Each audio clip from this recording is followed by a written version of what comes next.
Welcome to the BFI London Film Festival. I'm Sarah Perks, your host for today, and this is a really special screen talk, the very first one ever, for our new strand, which is LFF Expanded. And this is about everything XR and immersive art, removing all forms of physical boundaries and putting the audience right in the middle. So the choice of artists for our first LFF Expanded screen talk is absolutely perfect. Her amazing body of work spills across disciplines, across worlds, redefining how we might understand the relationship between sculpture and immersive experiences. So Es Devlin is an artist and stage designer with so many fantastic projects, it's hard to know where to start. She created the set for the London Olympics closing ceremony. Her award-winning theatre set designs have graced stages all over the world. She has pop music concert collaborations with Adele, Kanye West, my favorite, Miley Cyrus, with coming out of a huge own tongue.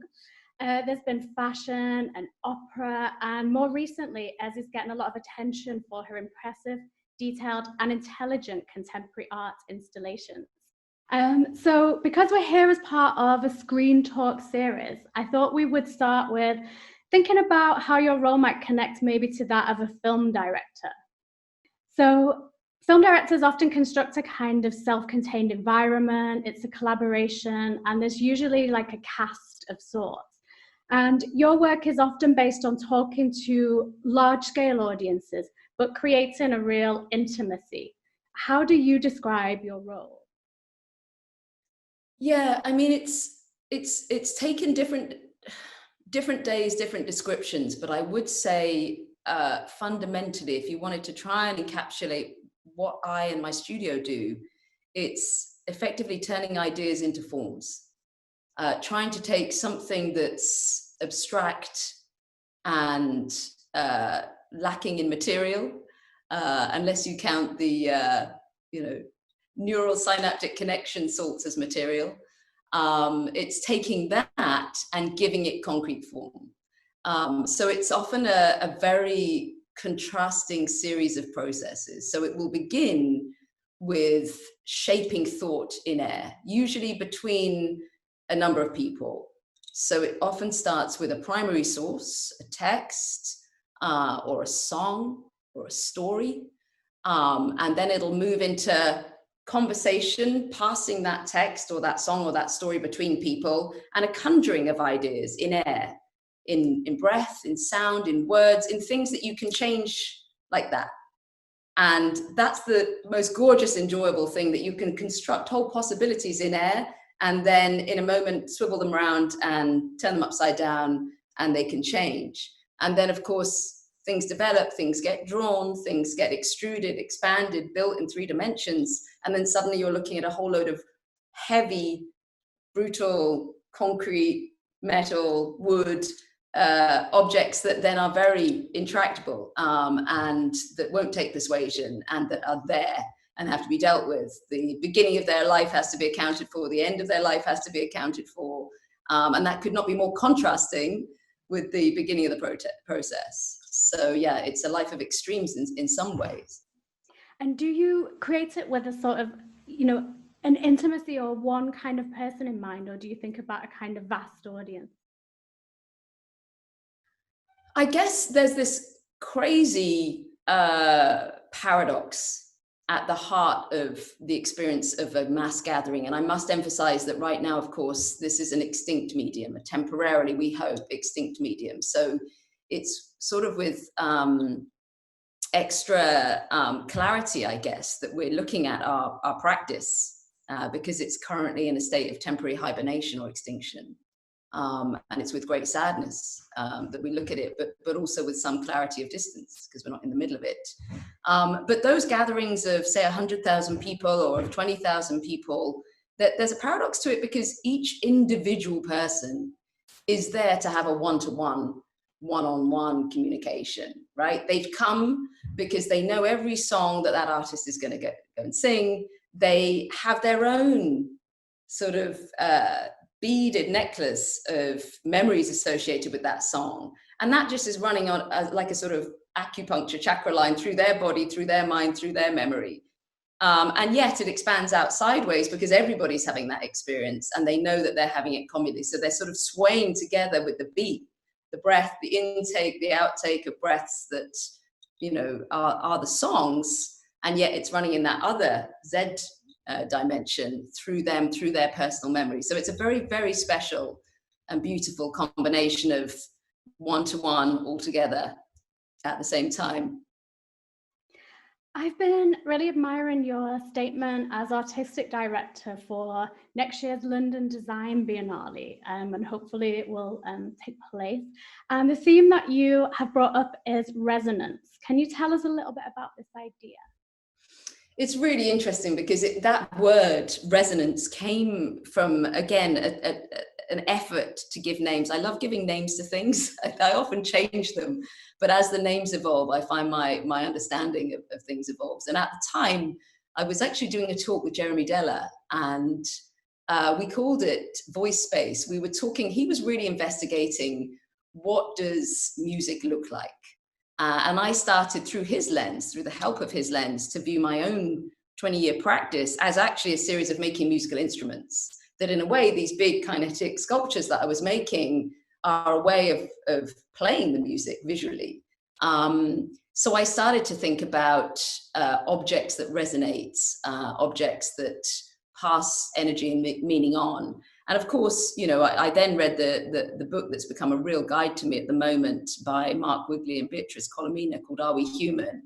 They're two extraordinary design philosophers from MIT who wrote these kind of field notes on the archaeology of the feedback loops between the artifacts that humans produce and the design of humans themselves. And their proposal, which I think makes a lot of sense to me, is that every time a human designed an object, the object in some way redesigned the human.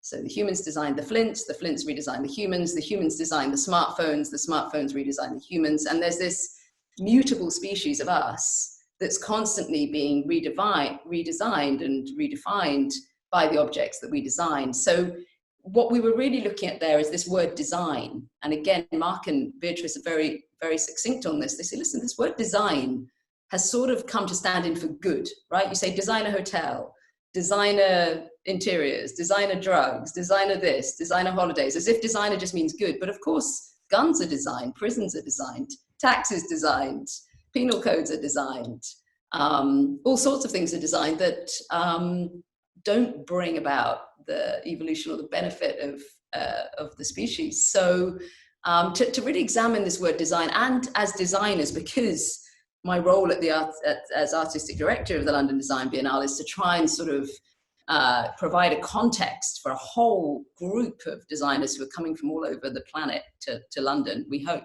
in June. And to take responsibility for really, because we design stuff. You know, there's this wonderful story of a lecture where somebody asks a room full of designers, you know, in the lecture, who thinks there should be less stuff on the planet? And all the designers put their hands up, but they're busy designing stuff.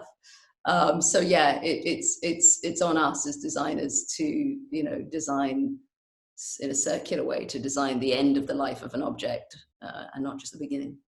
Yeah, because you, in the description, you mentioned about the kind of consequences of this sort of hyper resonance, which are both exhilarating and devastating. So I'd like to think about the more positive applications that you employ in here. And I sort of read it as a call to arms to fuse ideas of repair and regeneration with technology's latest innovations. How do you want to meet that challenge? Look, the really positive thing is that we are behaving instinctively as a species in a more and more connected way. You know, the cures for diseases, if you look at the work that's going on around the planet and the exchange of ideas that's happening across borders that never would have happened before, the speed at which we can find solutions that we need to find globally, you know, that's a massive benefit, isn't it, of the advances in global communications. There is so much that is positive about it. And I think, you know, the fact that everyone's turning their attention to design and what it needs to be. I'm thinking of Dame Ellen MacArthur, who actually, we just awarded the Innovation Medal at the London Design Festival Medal Awards. And to my shame, I hadn't researched thoroughly into Ellen MacArthur before and what she's done. But that, I mean, that's a story worth telling. Here's a woman who, aged 28, got on a boat on her own, circumnavigated the entire globe in 72 days.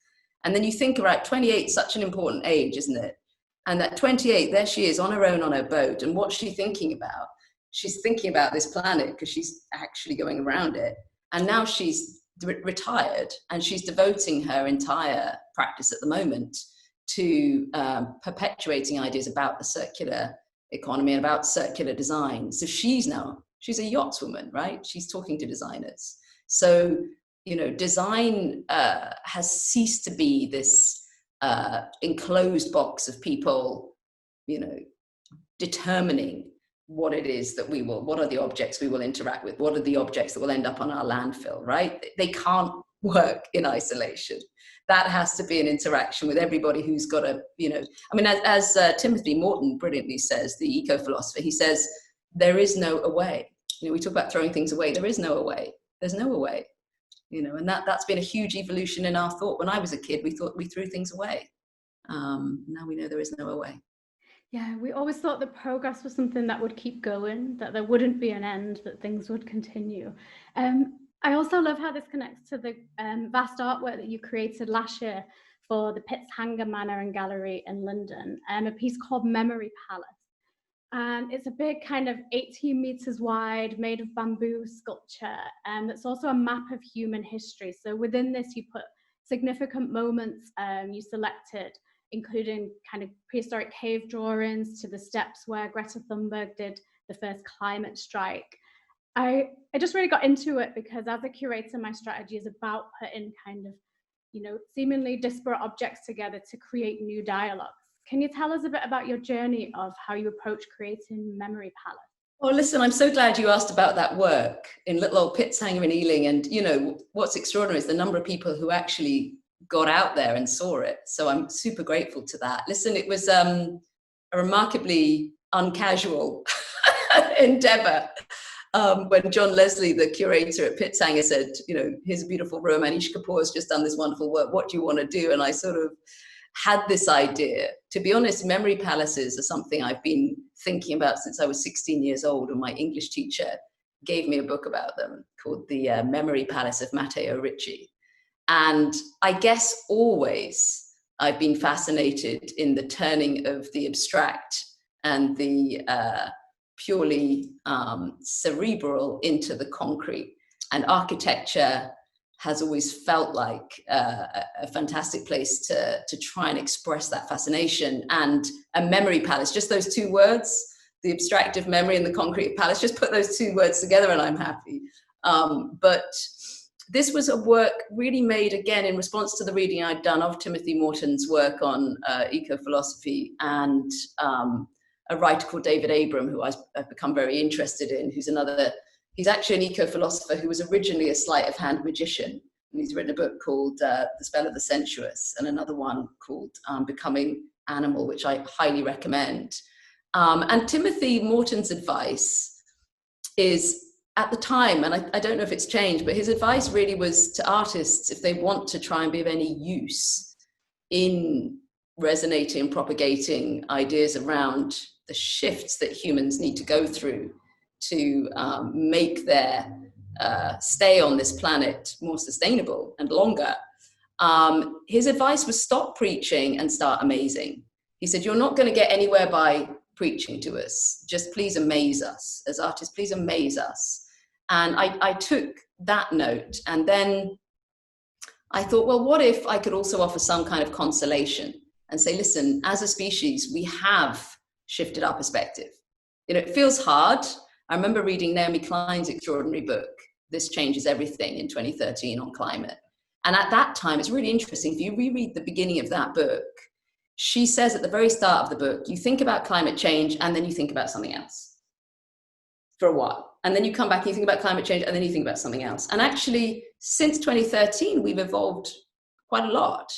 And really what she was talking about in that book is she was trying to give us examples of when we have as a species shifted our perspective. And she was giving the abolition of slavery as an example, which I know is fraught with complication because there's many instances in which it's still not abolished, but still the traces of it are still with us. But she uses that as a useful example.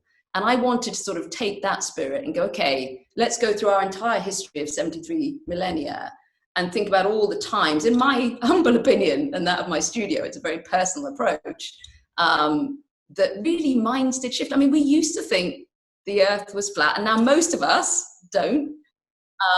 We used to think the sun revolved around us, and most of us now don't. And there was a moment, right? And I wanted to help us, concretize those moments. So I found, the tower in Fromberg, in which Copernicus sat and drew that diagram from which everything changed. And that there are these moments. And that helps us to realize that it could be us. It could be you in that room that you're sitting in now that writes something that just shifts on the protractor, that tiny degree that then takes the whole of our species in a slightly different direction. And if we all think like that, there's a responsibility taken. So yeah, it was a map of human perspective shift located in 73 different locations. And then it took the form of a huge concave, as if you were inside a globe with the architecture protruding on the inside, so huge white space, and you yourself were the protagonist in it because there was a vast mirror. So you really saw yourself in the context of all these shifts of thought. So yeah, I'm really glad that you saw it. I also love another thing that you said, where you say, I realized you can't walk through a film. Wouldn't it be great if you could cut a hole in a film and enter it yourself? And for me, your work is actually sort of all about the holes and the gaps, about revealing light or perhaps manipulating light and space. Again, this reminded me a bit of the essence of cinema, which is really a manipulation of light. But your work sort of pushes that into new places, across kind of stages, into installations, into a sort of more active space. Do you have a philosophy about particularly your use of light in your work and through these holes? Listen, you've touched on some really important things there, which I'd like to pick off one by one and talk about because they're really fundamental to what I and we in the studio do. I was working on an opera, a wonderful Janacek opera, very, very beautiful, called The Cunning Little Vixen, in Copenhagen. And I have to say, me and my team, we were quite proud of ourselves. We were doing, it must have been the early 2000s, because we were projection mapping in a way that we thought was relatively avant-garde at the time. And we had made the whole set out of layers of cut-out paper, and there was projection. We thought technically we're doing something interesting here. And then on an evening off, we went to see The Life of Pi. And I sort of, at the end of the film, turned to my video designer colleague and I said, my goodness, I'm looking at all the credits, but where are the lion tamers? Where are the animal trainers? And he just, of course, laughed out loud and said, you completely, the whole thing. I said, no, I mean, the real ones. He said, no, there weren't any reals. I said, no, come on. There must have been some real animals in this thing. He said, no, they're all fabric. And I had this crisis and I just went, shit, there's us with our bits of paper and our little projectors. And then I had a little moment and I thought, well, how would I graft onto this film that I've just seen? I thought it was a fabulous film, but wouldn't it be great if we could cut a hole in it? So that at the end of the film, or in the middle of the film, a tiger came out of the hole, and perforated this beautiful square of moving light. And, I often think about films like that. It is in terms of phenomenology, in terms of, the material that we're actually looking at. It's a screen with a block of moving light for a period of time. So yeah, I started thinking about it sculpturally and saying, well, what if you could perforate that? And yeah, that sense of cutting through a film or being able to perforate, being able to walk to the other side, it's something I've been playing with pretty much always. And it's the way I start every day, in fact, because I have this little ritual where when I wake up in the morning, wherever I am in the in the previous pre-extinction of my practice days, when I used to travel, I used to wake up in different hotel rooms. But of course, now I wake up in Dulwich every day, which is also nice. But the first thing I see is this slot of light in various hotels. Sometimes it's very, very beautiful. You know, the ones in LA are particularly beautiful because they're very bright, and you just see it through the hotel curtains. You know, there's the layer of the thin ones and the layer of the thicker ones. And if you close them in just the right way, you know, you're going to have this beautiful, like Fontana-like slash of light in the morning. My ones in Dulwich are a little bit like a sort of frame of light around the blinds. But I go on about this only because it is sort of fundamental to everything else I do. You know, most of the time we sit in a dark theatre and, you know, we decide where we're going to open those little apertures. And it's I guess, a gesture towards seeing beyond, trying to peel back a layer and see beyond the immediate set of material circumstances into things that kind of transcend them, I guess. And yeah, it relates to stained glass windows. It relates to Fontana, a massive influence on my practice, slashing through the canvas of the painting. But yeah, apertures and perforations and shaping of light has always been really, really important. And let's talk a bit about another commission that you did recently for the Imperial War Museum with your long-term collaborator, Machiko Weston. It's called I Saw the World End, and you made this for the 75 years since the atomic bombs on Hiroshima and Nagasaki. This is a very hard-hitting, quite emotional piece of work, and it also involves quite contemporary messages around racism and climate change. What was your, joint vision for this project, and how did you sort of find these issues are related 75 years ago, the, kind of disaster that happened, and then what's going on now? Listen, this was an invitation that came out of the blue in a way. The Imperial War Museum asked me to make a piece in response to Nagasaki and Hiroshima. And I'll be honest with you, I didn't feel equipped or really that I had the authority to speak about this. God, there's so many more people who know so much more about this than I do.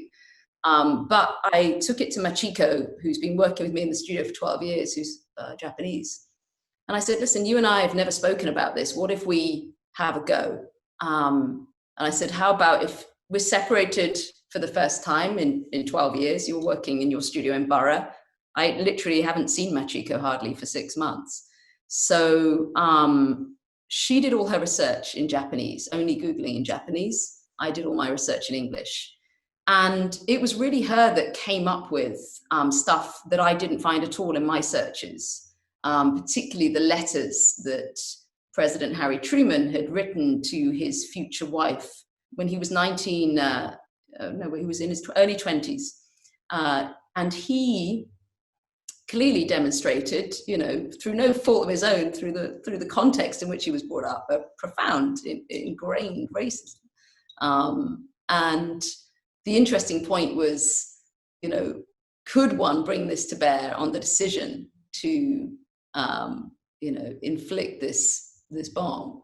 So that was something we wanted to explore. Also, what was fascinating that I had no clue of until we started researching it was the influence of fiction over fact. This is what I found really extraordinary, was that H.G. Wells had written The World Set Free, a novel which envisages nuclear power before it was invented. He had conjured it, he'd envisaged it. And Leo Szilard, a Hungarian emigre physicist, had read H.G. Wells. And when he read that book, he was actually in the middle of working with Einstein on some research into refrigeration that he felt going anywhere. So he dumped his fridge and decided instead to concentrate on nuclear power. And he was actually in London, walking across a traffic light at Southampton Row, and it was while he was waiting for the traffic light and watching the lights change that he describes it, that he had this moment of thinking about nuclear chain reaction. That's where it came to him. He then was so terrified about how the Germans might use this. He was convinced that they'd already were racing to make a bomb, that he then wrote to Einstein, who then wrote to Roosevelt, to say, listen, we better get on with this, because if we don't make a bomb, they're going to. And that's what led to the Manhattan Project. And that's what led to Hiroshima. So, you know, perversely, Leo Szilard, of course, realized this was happening, and he and Einstein desperately wrote and tried to say, look, whatever you do it on some uninhabited island. Don't drop it on, you know, human beings. But really what we ended up doing was, again, using this line of light that we were just talking about. This is sort of dividing the screen along this line. And weirdly, we came to that line, not least because we designed the film to be made in Piccadilly Circus, to be shown in Piccadilly Circus on the big screen. And they have a stipulation with that screen that you must always divide it into 6 parts. I think it must be an English heritage thing, that because it was originally lots of small screens, when they allowed them to put that beautiful huge screen, they said, oh, well, you know, so that it fits in with our heritage, we must always keep it small. I'm second guessing that, but I think that's where it must come from. So we were trying to get around this. And I said, well, look, let's divide it in half with this line. And that, of course, became a sort of fundamental principle of the film. And then, as Machiko puts it, it's 2 different points of view, always. It's a point of view from the survivor's perspective, and then a point of view from the perspective of those who thought they were doing the right thing. And constantly, your eye, when you're reading and listening to the film, you have to keep crossing the line. You, as a viewer, have to cross from one side of the argument to the other. And it's really a sort of evocation of that, constantly trying to look through the perspective of others, and that the only hope for reconciliation of any kind, or peace of any kind, is crossing that line between 2 points of view, going into the uncomfortable space on the other side of the border of your own context. So that's really the essence that it took, yeah. And climate change, of course, there's a wonderful philosopher who's been studying the tandem parallel paths of climate change and nuclear warfare. And, you know, there are a lot of parallels to be drawn. There's a lot of parallels to be recognized in, you know, the ability of the power we now have to orchestrate our own extinction. And, you know, the collective effort it's going to take to step back from the brink of that. Yeah, and it reminded me of the sort of notion of haunting as well, and how these things still exist in our time, but not necessarily just to kind of, you know, haunt and scare in a way that writers like Avery Gordon talk about haunting, but to sort of influence us, to remind us, to, you know, to kind of hold on to something from the past, but take it into the future to make it relevant now. Did you think about those kind of concepts in the work? I think that's absolutely right. And I think, you know, in a way it was a shame that 2 days before we were due to show this film on the 6th of August, the exact 75 years, 8 a.m. since the dropping of the bomb on Hiroshima, on the Tuesday night, of course, there was that profoundly tragic explosion in Beirut. And we made the decision collectively not to show our work out of respect for those victims, which you know, it was a valid decision. But on the other hand, you could argue, and some people did, that actually making those connections between, you know, a visual parallel. Yes, whenever we saw that huge mushroom cloud on the Tuesday night in Beirut, of course we made a connection. And those things are not unrelated.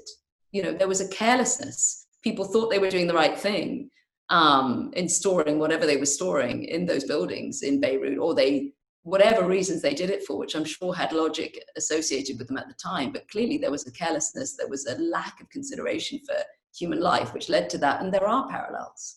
And it brought it home. And we have to remember, we have to learn. We can only learn from remembering these things. Otherwise, you know, our process of evolution is hampered by our lack of engaging with our own memory palace, right, as a species.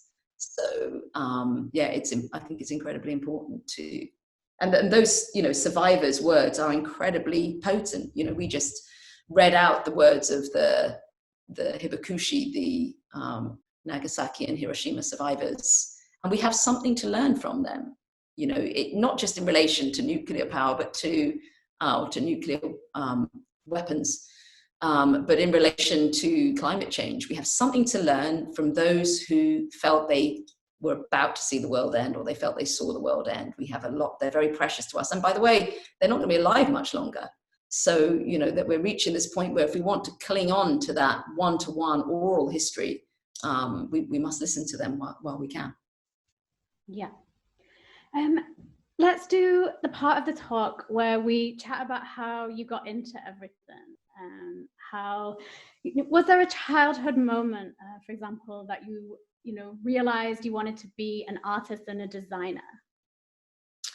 I was, I guess, as a kid, interested always in, I mean, to be honest with you, there wasn't a right lot laid on when we were kids, that was, as you remember, well, you don't remember because you're too young, but there were 3 TV channels, there was BBC One, BBC Two and ITV, and I don't think they really started till 5 p.m.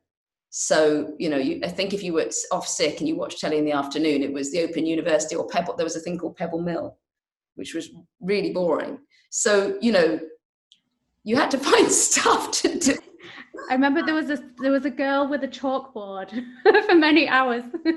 That's right. So I'm just saying that, we or the thing, if you had a recording of anything that came out of my mouth, when I was a kid, and me and my 3 siblings, most of the time we were just saying we're bored. That's all we said was we're bored. We're bored. We're bored. We were mainly bored. And of course, our parents, who were trying to work, trying to bring up 4 kids, would just say, well, entertain yourselves. So I guess a lot of my practice did derive from that, as is true of my own children now and of children everywhere. There's nothing distinct about that. But the materials that we had happened to be, the back of cereal packets. And I was always taken, I think we mustn't underestimate the amount of time that kids spend reading the back of cereal packets, right? I mean, I watch my own kids now, and they can endlessly read the same back of the same cereal packet. And I do think this is an opportunity we should be putting fabulously important. We should have like a slider on the back of a cereal packet where we could change the information every day. But anyway, the things I liked was when you saw a little dotted line and a tiny little drawing of a pair of scissors around it, because that meant as soon as you scoffed all the cereal, I mean, of course, I love the ones with the free gift. You could put your hand inside and get that out. But, the dotted line meant you could intervene. And I loved it when you cut the back of the cereal packet and on the inside was some new print that you hadn't seen. And it was, these things sound simple, but they're kind of at the core of everything we're talking about, of apertures and layers of inside and outside. And I think there's some fundamentals there. But so yeah, I always enjoyed sort of intervening on material objects around me. And I always enjoyed light. We had a little dark place under our stairs in the house where we lived. And it was at the time where you had those, slideshow viewfinder things, those little red plastic viewmasters. And you could actually get one as a projector, which was very magical for us, that you could project these images on the wall. It was, spend hours looking at those type of things. So maybe the seeds of that kind of stuff were always there. But it took me a long time, it took me a really long time. I felt very unconfident when I got to the sort of higher grades in school. I noticed there were people ready to go to art school, and I looked around the art schools and I thought, wow, wouldn't it be extraordinary to know that you could sit in this studio and feel able to say something? And I thought, God, I wouldn't know what to say. Anything that I might say would just be not worth saying yet. I didn't feel that I had anything really worth saying. So that's one of the reasons I didn't elect to sort of take that studio route of education, but really opted for a route that was much more didactic, I guess, or much more a sense of fueling my imagination by studying literature for 3 years. That, was a sort of endless source of fuel, I guess, to use that word again, but I still draw on it, I still, even yesterday, a poem from Keats came into my mind that I probably hadn't read since I was about 19. So I do think that is valuable to stack up as much while your brain is in that state of taking things on board. The more that piece of education can be a lifetime supply of roads or doors that you can open in the future. So if you just plant a whole load of doors that later you might want to open. So that was the education. But I was so engaged in education that education sort of became my job. Except I wasn't being paid, obviously, which was a source of great annoyance to the people around me. So eventually, pressure, especially from my boyfriend's dad, who just said, you can't live off him anymore. You do need to get a job. So at that point, I thought about theatre, and a lot of people said to me, listen, don't go there. You'll never make any money. You must do TV. So I thought about various things, and really a lot of decisions I've made in my life have come through the quality of interaction with a room. Actually, a lot of those early experiences when you go for a job when you're sort of 18 and you don't, or 16, whatever age you are, you walk into the room and you go, how do I feel in this room? How do I feel with these people? What does it smell like? Does it feel good? Could I come here tomorrow? Could I come here every day? And I walked into a room which happened to be a design course called the Motley Theatre Design Course. And honestly, I wasn't a big theatre fan. I found most of it, to be brutally honest, quite cringy and embarrassing. Most of the time I'd gone to theatre, I just felt embarrassed. Like when when they started that, I was like, oh no, again, So, my experience of theatre was like Andrew Lloyd Webber musicals, which, there's some very good ones, but I went to see all of them, and not all of them were as good as the best ones. And the Rye and Hastings pantomime. That's what I'd seen of theatre. So it wasn't like I was I wasn't in school plays, wasn't any of that. It was more that I just walked into this room and there was about 10 students there, and they were feral.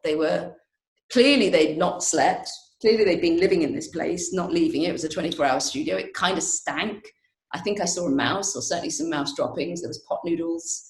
And they were fiddling around with models, little scale models of things, and they were reading books, and there was bookshelves and model boxes and glue. And, I just thought, oh, this is my kind of room. And even if I don't end up wanting to make the stuff that they're making, I'll be happy in this room. I'll be productive and, resourceful in this room.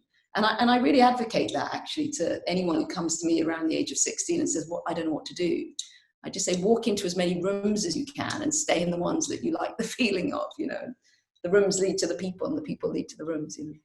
That's really good advice. I will share that with some of my students. It really does appear that some of this, or some of your theatre set design is kind of key to understanding your practice. And there was an early defining moment for you where you designed the stage for the National Theatre's revival of Harold Pinter's Betrayal in 1998. How important was that as a moment for you, and how do you look back on it now? Well, poor Harold, the last thing he needed was me all over his beautiful play, frankly. At that point, I had been very fortunate in that a wonderful theatre director called Mike Bradwell had sort of taken me under his wing at the Bush Theatre, and we'd done a run of plays together. In fact, I say that we'd done a run. I think this was, in fact, the first one. It was the first one, called Love and Understanding, by a wonderful playwright and film screenplay writer called Joe Penhall. So we'd done this piece called Love and Understanding. Trevor Nunn had come to see it, and he invited me straight from that to do this large-scale work of this extraordinary piece of theatre, wonderful piece of writing of Betrayal by Harold Pinter. And of course, what that play really needs is just the most simple environment. He's brilliantly written the environments. It's a room that remembers. It is a memory palace. Actually, that was its. It was so unfortunate for Harold that I came across this memory palace in his play, but it's a very interesting piece that shuffles around the order of its scenes in chronology. And I, of course, at the time was very infected with the wonderful work of Rachel Whiteread. She had made this extraordinary house piece in Bow, and it was the imprint of a now dismantled house on a lump of cast concrete.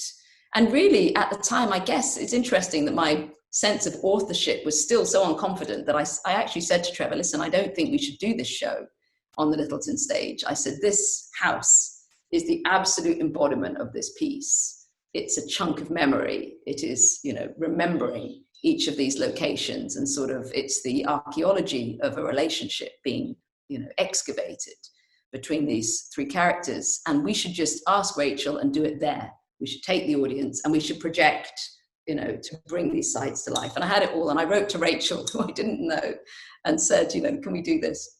And she was, very dignified and said, yes, of course, you have my blessing.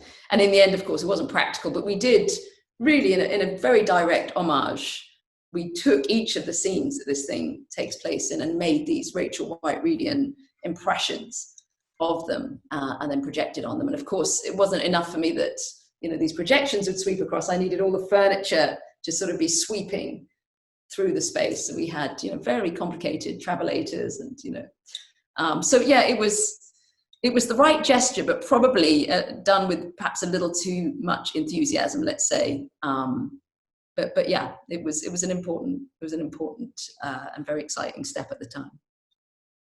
Let's talk about popular music. I actually wanted to be a pop star till I was about 21, which is quite late for a childhood aspiration, I know. So I'm just really excited to find out how you collaborate with musicians and how you approach the, you know, concert experience. I guess I began with the confidence of a complete innocent / ignorant, because I pretty much designed concerts before I'd really been to concerts. And there would have been many people far better equipped than I in many ways who knew much more about concerts to design the concerts I had the great opportunity to design when I was so ignorant. I guess my experience of concerts when I was a kid was Tunbridge Wells Assembly Halls, and whatever came there is what we saw. So we saw Bucks Fizz and we saw the Nolan Sisters when we were kids. And my brother went down the aisle to try and get near the front. And that's what I thought a pop concert was, really. And then when I was a teenager, we went to see the Boomtown Rats. It was around the time of Live Aid. We were completely taken with Bob Geldof. And that was the first time I really sort of went as a teenager and pushed my way to the front, because I'm quite short. So my main experience of going to a concert is I can't see anything. So, you know, it was a mission to get to the front. And then when I first came to London, someone took me to the Brixton Academy to see the Ramones, and I still had my sort of Tunbridge Wells Assembly Halls method on, and I was just like getting near the front, and he was like, no, I don't think you should do this. The front might not be the safest place for a very short person. So that's what I really knew about gigs. I mean, I went out for a while with someone who was working music and went to a lot of gigs. So we went to a lot of small gigs in pubs and things, but visually I had not been initiated into some of the extraordinary works of Mark Fisher and the Pink Floyd extraordinary shows, or the David Bowie. I hadn't seen those shows, right? So I just didn't have a great context of visually what had gone on in that sphere. So when I was first invited to make one was in 2003 by the phenomenal Alex Poots, who used to run a extraordinary festival at the Barbican called Only Connect, which kind of, you know, he and I share a lot of opinions about the value of connecting across perhaps unusual boundaries. And this was a band called Wire, a wonderful band, who really were game and up for it. And Dinos and Jake Chapman did the first half, and I did the second half of the show. And I guess I was expressing straight away a desire to try and challenge the standard presentation, because it's all I'd seen. I'd just seen the standard presentation of what kind of annoyed me was that the humans looked so kind of ill-considered against this large frame. So I tried to reduce the frame into this series of smaller frames. And I tried to do a little bit of analysis on, you know, what was actually going on while they played the gig. I was intrigued, you know, what was the drummer's heart rate doing? What was going on in the minds? What was going on in the sort of minutiae of the eyes, the nose, and mouth? So that was the first approach. And I guess subsequently with every show that I've collaborated with a musician, with an artist who's a musician on, it's really been a case of understanding that this is effectively a portrait for them. Willie Williams, the creative director of U2, puts it very well. He says, listen, it's like you're designing their wedding dress. They've got to wear it. You know, whatever you want, you can, you know, express yourself, but they've got to wear the dress. So in a way, these portable architectures are more like garments than environments, you might say. You know, Beyonce's got to wear that thing around the whole planet for 150 shows, in rain, in snow, in sun. It's got to fit her. She's got to feel comfortable in it. It's got to not wear her, you know. So that's been the sort of nature of conversation. Is a bit like you might have if you were, you know, making a portrait of somebody, you know. And in this sense, you're not making a portrait out of paint. You're making a portrait out of pixels, usually. Portable items. It's a very portable medium, and it's weirdly, you know, it's made often out of modules of things which go back into inventory. So actually, if I were to do the analysis of the countless number of pop shows that I've collaborated on over the last 20 years, there's probably a group of LED panels that have been in every show. And there's something rather beautiful about that they, you know, they come out, they go around the world, they come back, they go into their storage unit, they come back. And actually that's true not just of the LED panels, it's true of some of the lifts, some of the pieces of machinery. They go back into an inventory, they come out, they go around, they get reclad, redressed. So yeah, there's something quite interesting to consider there. Then there's your design of the closing ceremony for the London Olympics. And I love the way here you talked about your research process, and you talked about reading Niall Ferguson's book, The History of the British Empire. And you mentioned that you were looking for kind of inspiration and maybe, you know, exciting things, but actually it's kind of like a bad history, really. How did you deal with that? How did you approach it? Yeah, I mean, this is the trouble with research, is it sometimes leads you to, you know, dig ever deeper and dig yourself into a hole. If you can often, I mean, I get asked this quite a lot by students actually, when they say, what do you do if, you know, the two things you're trying to elide, your sphere of values and interests and that of your collaborator, what happens when they just misalign, right? And, you know, when you're trying to express a country, which I would call my country, it's the country that, you know, I lived in all my life. It's the country of which I'm a citizen. And yet, of course, you know, we all have to come to terms with the aspects of the history of our country that do not align with our current values. And this was really a journey of uncovering that, I guess, for me, because I was given quite a clear brief on the London Olympic closing ceremony, which was, you have this effectively a big football pitch, and we want you to turn it into a Union Jack flag. And I just thought it was a terrible idea. I thought the whole idea of Olympics was not about, you know, jingoistic nationalism. It was about, you know, ideals beyond that. So I did my best to suggest other ideas, but in the end, this idea had really lodged itself firmly in those who were organizing this event. So I said, okay, it's either don't do it or try to find a way into it. So as always, begin with research. So I went back, and there are actually some extraordinary documents that show the design process of James I's designers as he was coming up with these layers of flags. And he was trying to literally mash these various layers of English and Scottish flags onto each other. And then, of course, later George trying to layer in the Irish flag as well. And it is, you know, that flag itself, unfortunately, is just a kind of history of the overlapping and overtaking, the kind of forcible mashing together of territories. That's what it is. So at the time in 2011, what was interesting is if you Googled Union Jack flag or Union Jack art, really nothing came up. You got Jerry Halliwell's dress, you got the Sex Pistols, and you got a cushion or two and a few Britpop things. But honestly, that was it. It was not something that artists were working with. They weren't. And I will say that changed during the course of 2012 and after it really did. And people really started to explore the flag and not be so terrified of it. And I really had a moment of thinking, okay, what if it's a Damien Hirst spin painting? You know, he kind of is part of this energy of Brit art, Brit pop. He was not one I'd had a brief encounter with when I was assisting in 1992 him on an opera project he did in Edinburgh. And he was actually working, his studio was on the street I was working in Peckham.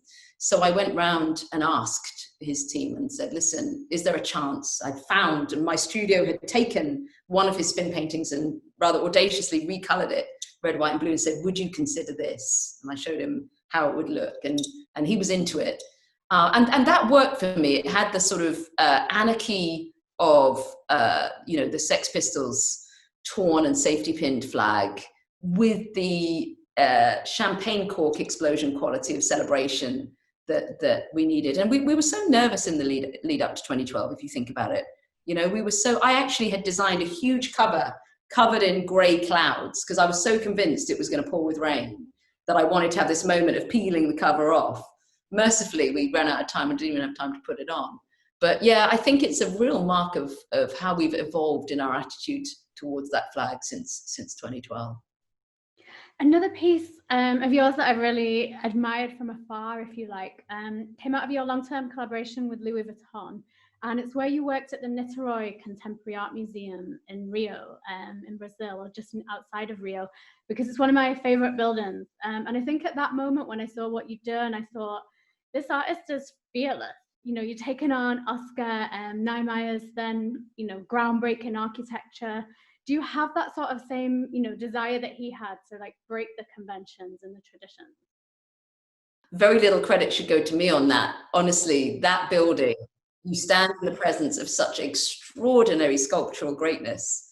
And in that country, I was working on the Rio Olympics at the time, and it was a lovely convergence of Vuitton choosing, Nicolas Ghesquière choosing to do his show there, and me sort of being there anyway, and getting really deeply involved in the culture with Fernando Moraes, who was directing, and Daniela Thomas and Andrusha Waddington, who were all directing the Olympics there. So, you know, Rio was coursing through me at the time. It was a wonderful period. And yeah, I mean, mercifully, we had a very high building. So my colleagues, Faye McLeod and Ansel Thompson from Louis Vuitton, we were standing up on a very high roof looking down.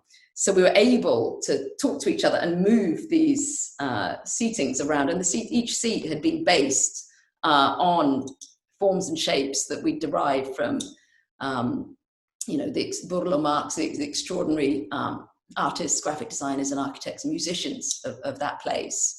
But there is quite a funny story that my mum texted me, and this might be the secret to the fearlessness. She said, "My goodness, that was wonderful." She said, "That building," she said, "did you build that, or was it an inflatable?" And so, you know, we were instilled with confidence from a young age. But yeah, it was an absolute pleasure to, and I think what Nicolas did with the clothes there, it was a real poetry in motion that he was, you know, absolutely harmonizing the forms. I mean, he's very inspired by the lines in architecture, and he treats, you know, often the clothes in a similar approach as an architect might treat, which is interesting. We were just talking about the idea of architecture as garment. And yeah, that was a perfect fusion, I think. Also, Oscar Niemeyer worked till he was 104 years old. Is that something you think he'll do? Funnily enough, my teacher, when we did the Motley Theatre design course, she was a wonderful woman called Percy Harris. And she was coming into that studio teaching us every day. And I believe the last day she came to work, she was 103. So yeah, 103, 104. Yeah. That's a good innings, as they say. I've worked with a lot of contemporary artists who are polymaths like yourself. So I know there's probably some kind of arena that you haven't yet explored, but you're desperate to get into. Is that the case? Listen, this temporary extinction of the practice has, of course, you know, forced us as a studio to work in a much more digital way than we normally do. We are in the midst of working on a game and a world. And I'm very, very interested in the idea, the sort of Borgesian idea of a one-to-one map overlaid over everything that's there. And I'm speaking very much as a mother who observes the next generation day to day. I'm having a sort of degree in next generation etude through a 10 and 13-year-old who I observe during this period, particularly of lockdown, at very close encounter, you know, than I normally do, because I'd normally be in and out, but I'm with them all day, every day, to a degree, or I certainly was when they weren't going to school during the lockdown. And my observation of these digital natives, and even the 3-year difference in their ages and what that calibration is of digital native approach, even in 3 years difference.